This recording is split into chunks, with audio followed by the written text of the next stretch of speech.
Merry Christmas, everybody. Merry Christmas. That's right. What are you talking about? It's June.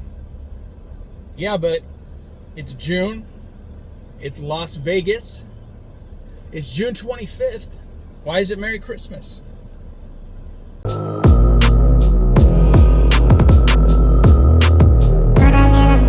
a little bit of shit, put a little bit of shit, put a little bit of shit, put a little bit of shit, put a little bit of shit, put a little bit of shit, put a little bit of shit, put a little bit of shit, put a little bit of shit, put a little bit of shit, put a little bit of shit, put a little. It's Poker Players Christmas.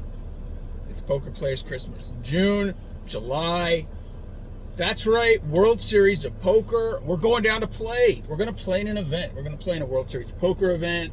Can't skip it. It was going to be tough to grind some money and get into the tournament. We're going to get into the tournament, though. We're going to play today. So I figured, well, let's go ahead and sport the Griswolds. Got the Griswolds Christmas, Merry Christmas shirt here. So we're going to go down and play. Today is June 25th. And yeah, we're going down to play in the Colossus. Pretty much, I think, the cheapest World Series of Poker event. So, what is it? Let me look at the tickets here. Hold on. It is, the heck? Where does it say? I'm trying to see, guys. It's event number 51. We're in Flight B. It starts at 10 a.m. It's just about 8 o'clock in the morning. It's a little early, but I want to get down there, you know. I got to find my bearings. This is on the Strip this year. So the past, 15 years or so, the World Series of Poker has been at the Rio. It has moved this year for the first time. And I don't even know where I'm going. I know it's at Bally's Paris. We got to go down there. We got to get the parking situation figured out. Then we got to walk over to the Bally's Paris, walk around. We got to find our table. We are in Section Black, Table 8, Seat 1. So that's where we're headed right now.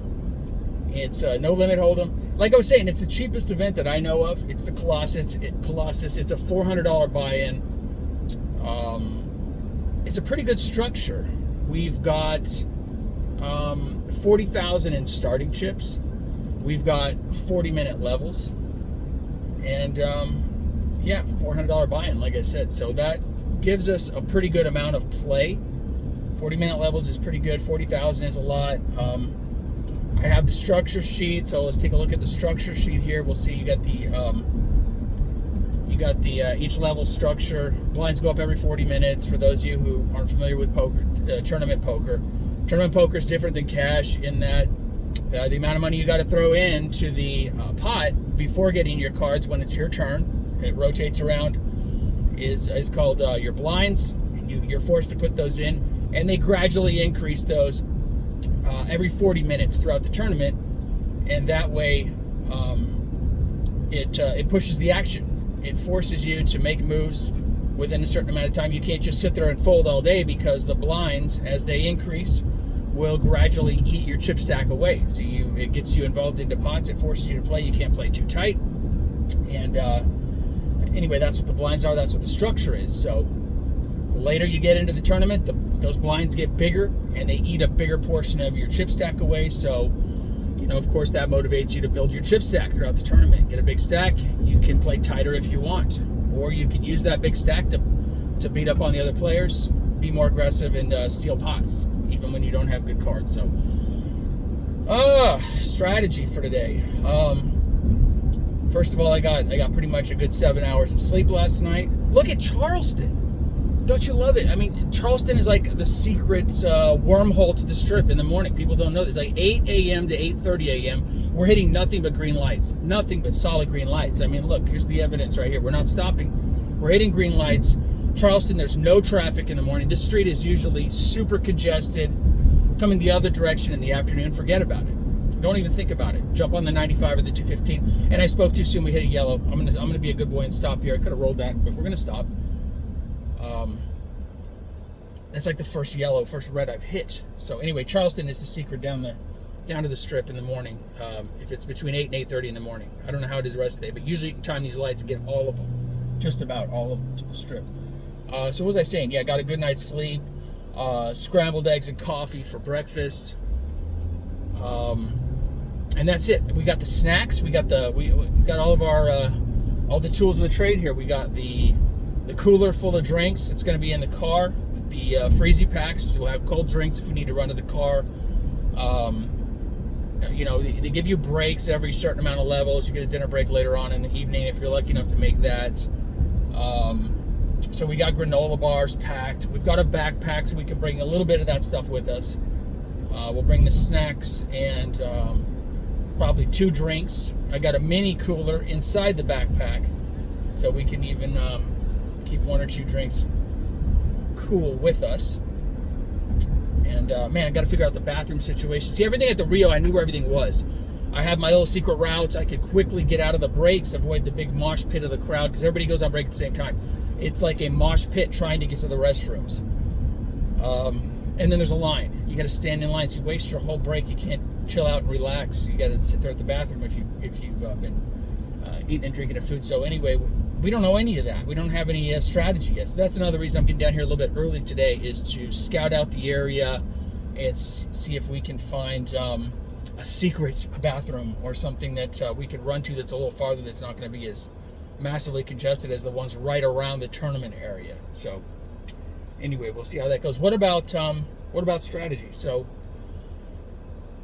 tournament strategy is quite a bit different than cash game strategy, because cash game strategy, if you make a mistake, if you blow up, or if you get unlucky in a pot, you just throw your money over and buy some more chips. So it doesn't work like that in most tournaments. There is rebuy available. There's probably a rebuy. I'm sure there's a rebuy available in today's tournament. And they cut it off at a certain number of levels, like you get to level 6 or whatever. That's it, guys. No more rebuys. Okay, so you can rebuy if you blow out before then. I'm not saying today is level 6 because I don't know, because I'm not concerned. I don't plan to rebuy. We don't even have enough to rebuy. So we're not rebuying. Got to keep an eye on these streets here. If I just blab, we're moving. We had another red light. What's going on? If we just blow our way down here, we'll miss our turn. We're going to turn on Valley View and cut across. But anyway, we're not planning to rebuy. We got 1 bullet to use here today, and that's it. Just the $400. We'll make the most of it. So, how does that change the strategy? It does change the strategy a little bit, because I'm not, if you're planning on doing a rebuy, you can take more risks. You can make some big plays and try to accumulate some chips quickly, get a big stack going. But if we only have 1 bullet, we need to be a little more careful, right? We can't play super aggressive. We don't want to blow out right away. The secret, not really a secret, but the thing about these big field tournaments, because there will be maybe over 10,000 players. I don't know. There will be several. This is our turn. Damn. There will be several thousand players in the event today, and of course, oh my God, how are you gonna beat? You're not better than several thousand players. How are you gonna beat several thousand players? You don't have to be. You just have to play decent against the other 8 players at your table. I think it's 9-handed. That's it. You don't have to worry about everyone else at all these other tables, because you're not playing against them right now. Just focus on your own play, your own stack, the players at your table. That's all you have to do. And then you move tables. Every once in a while, okay, this table's breaking up. You're splitting you. They give you a new table. You move to the new table. Because as people get eliminated, the field shrinks, right? And they got to balance the table, so you get moved around. So, but yeah. So talking strategy-wise, though, for these big fields, if you're only planning to play 1 bullet and you have 40,000 in chips, right? The blinds are very small at the beginning. You don't want to get pocket aces and go all in right off the bat. That's something you might end up doing and getting into a huge pot if you have more than 1 bullet, if you're planning to rebuy, right? If you don't, those pocket aces are susceptible. They're not guaranteed to win. Some schlep with 6-7 offsuit could, go all in trying to steal the pot. You call with pocket aces, and here comes a 6 and a 7 on the flop, and goodbye, you're out of the tournament. So no, what is that? Debris on the field here, on the road. But anyway, we don't want to play huge pots in the early part of the tournament. We're going to lay low. We'll be doing a lot of folding, what they call, of course, tight play. We're going to be playing pretty tight in the beginning. So that's the overall strategy.